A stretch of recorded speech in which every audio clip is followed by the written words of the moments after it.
All Israeli citizens over the age of 18 are required to serve in the military, with very few exceptions.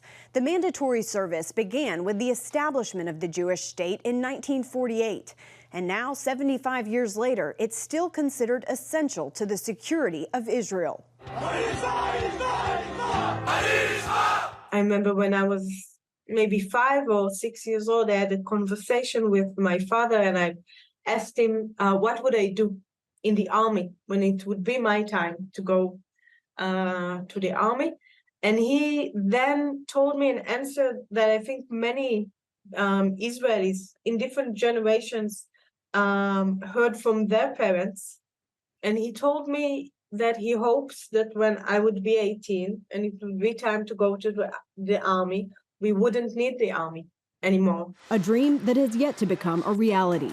Aya Elia's father saw all of his children join the Israel Defense Forces, and one never came home. My brother, it was September 1997, and it was a special military mission of the Israeli commando, I guess what you call the Navy SEALs.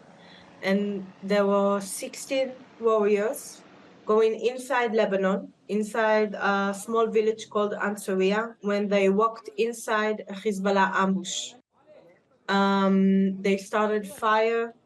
Eventually that night, 11 warriors of that initial 16 were killed. One of them were left behind. This is my older brother, Itamar. Hezbollah held on to his remains for another 10 months before his body was brought back.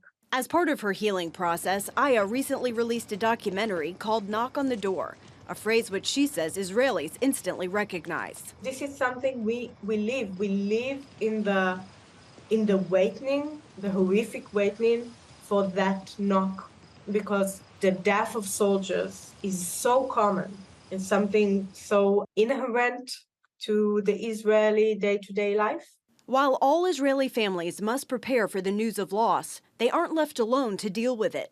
When Ronnie Mermelstein's brother died in combat, she recalls support her family received as one of her most vivid memories. One of the most important things that I remember is that our house was full of people, and friends and family, and also people that we don't know who came to our house to support the family. Now, both Ronnie and Aya are associated with the Atelef Foundation, an organization that ensures Israeli Navy SEALs and their families receive care in life and in death. The families become part of the community, so they know they have always someone that they can reach to and someone that will embrace the family. The foundation's sister organization, American Friends of Israeli Navy SEALs, has raised millions of dollars since this current war began to provide families of soldiers with multiple needs, from housing to child care. And when a soldier falls, they make sure that feared knock on the door will not be the last one the family receives. Burke, CBN News.